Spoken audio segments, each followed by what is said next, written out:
Hi kids, it's Tanya McCartney again, and I'm back with some more delicious pages from Fauna. How are you all doing? Are you all at home now? Are you all homeschooling? It's a really surreal time, isn't it? So there's always lots of comfort and fun to be found in books. I wanted to show you another spread from Fauna. So last time we covered the koala, and this time I thought that we could go for something a little bit different. How about the crocodile? Wow, with its big mouth full of teeth. It actually freaked me out creating this page because I had to do a lot of crocodile research, and boy, can they be scary creatures, but they're also beautiful. And I'm really happy to be taking you through this spread today. You might know a lot about crocodiles already. You might know nothing. You might know a little bit like I did. And I'm hoping that some of these facts intrigue you as much as they did me. So, the crocodile is from the Crocodylus family. It's the top of the food chain. So, what that means is that the crocodile is basically the largest of all living reptiles, and it is really powerful, really strong. Not much eats it, but it eats a lot of other things. And I've actually shown you here some of the things that crocodiles do eat. I don't know if you can see there. We've got the magpie goose. So the magpie geese are actually huge. So you can imagine how huge a reptile has to be to gobble a magpie goose. They also eat fish and frogs and crabs, turtles, and even small wallabies they can get a hold of as well, which is all quite scary. I wanted to read you a little bit about the way crocodiles hunt because they really are super powerful hunters. So in Australia, we call the saltwater crocodile, the nickname is salty.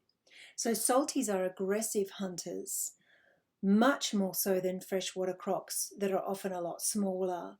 Most prey are ambushed and drowned by the death roll. Oh, sounds awful.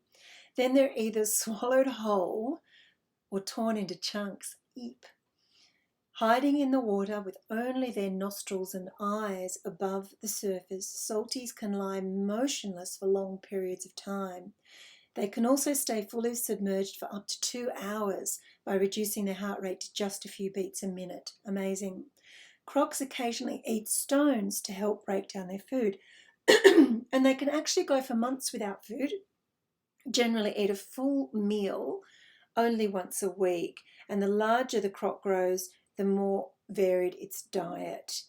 Prey include fish, shellfish, mammals, and birds, even those as large as emus and magpie geese. Wow, amazing. Now, I mentioned the freshwater croc as well, and they are actually a very different animal. So, the freshwater crocodile inhabits inland rivers and lagoons. Its range sometimes overlaps with that of the saltwater crocodile. Freshies are half the size of salties, growing up to 3 meters long. Yeah, that's small, isn't it? They eat smaller prey such as fish, turtles, frogs, snakes, water birds, and even insects. Now, on size, let's take a look at the size of the salty here. So this is actually the silhouette I've got here is actually a hatchling size. And this is, let me see here, adults can grow longer than a giraffe is tall, so they can get pretty big. But the hatchling is about the length of a ruler. And in the book, you'll see that this silhouette of the hatchling is around about 30 centimetres long. So he's 29 centimetres long.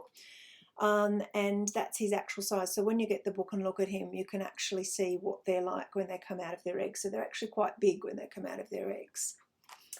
As for the size of the actual crocodile itself, the salty, it can grow up to 6.2 meters in length, which, as I said before, is actually longer than a giraffe is tall. And look, I've got my giraffe dress on today, so I must have known. They can also weigh as much as 1,000 kilograms, which is, well, it's a ton, isn't it? Salties are actually the largest living reptile and the crocodile's closest relative, of course, are birds and dinosaurs. Let's see. It lives in estuaries, lagoons, and freshwater rivers, and can even wander quite far out to sea. Salties usually live 50 to 60 years, and they are considered the most dangerous animal in Australia. During the Mesozoic era, around 100 million years ago, the Crocodilia order was one of the top animal groups in the food chain, and it still is, as we talked about before. I also, thinking about size, I also wanted to show you how long one of the salties' teeth can grow. So here is a tooth here, and again that's actual size, and that's 9 centimeters. So you might want to grab a ruler and have a look how big that actually is. So one of its largest teeth can grow up to 9 centimeters. I mean, oh, that's just terrifying. All right, what else can we read about here? Chomp chomp, teeth. Salties have up to 66 teeth, with the largest growing as long as 9 centimeters. The teeth are quickly replaced. A croc can go through a whopping 8,000 teeth in a lifetime. Wouldn't it be cool if we could do the same? All right, what else can we learn about?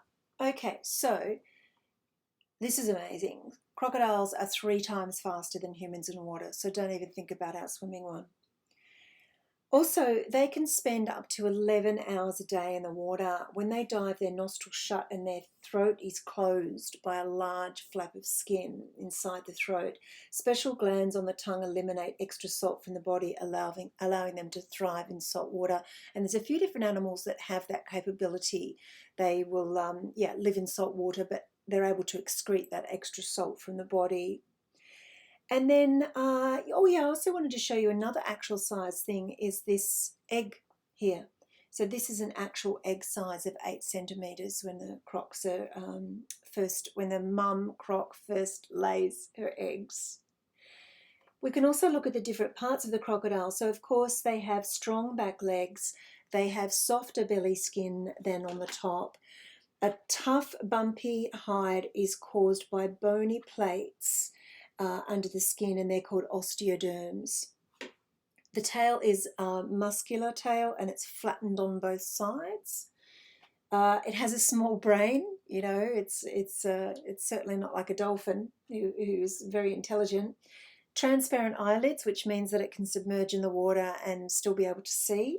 Close its lids, still be able to see. It has a wide snout, excellent sense of sight, smell, and hearing. Powerful jaw, of course. Small front legs and webbed feet. Now on its jaw, its bite pressure is the strongest of any living animal. Yet, and I thought this was incredible, yet amazingly the muscles that open the croc's mouth are so weak its snout can be kept closed with a rubber band. Don't try that at home. All right, and then lastly, let's just have a look at the babies, the croc nursery. The female croc lays an average of 50 eggs in a sandbar or on a riverbank or swamp, and she will lurk near the nest for the full 3-month incubation period. This is fascinating to me. Amazingly, the nest temperature is responsible for the gender of the babies. So below 30 degrees nest temperature, babies will be female. Between 30 and 32 degrees, incredible, they will be male, and at 33 degrees or higher, the hatchlings will be mostly female again. When ready to emerge, the babies cry out from inside the mound. You might have seen them on YouTube. There's gorgeous YouTube videos, and they make these little squeaky sounds. They're so cute. Not cute for long. The mum hears them crying, and she will dig them out, carry them to the water in her mouth. And again, you can see this on YouTube or on these wonderful documentaries that David Attenborough does. Newly hatched salties measure around 29 centimetres, and you won't believe this, only about 1% of these little babies survive to adulthood. 99% are eaten by predators, so it's no wonder mum gets a little bit cranky and it's a bit difficult to deal with. So I hope you learned something about salties in fauna, and you can get your hands on the book and explore some other creatures. This is a really, really interesting time we're in right now. And again, I encourage you to immerse in books and stories and learning new information. Let's take advantage of this time to, to engage in things that we might not normally do, including, diving into books that we might have not had time to dive into. I know I'm doing that in my house. I'm reading stacks and stacks of books. Okay, everyone, lovely to chat with you, and I will be back again soon with some more. Bye.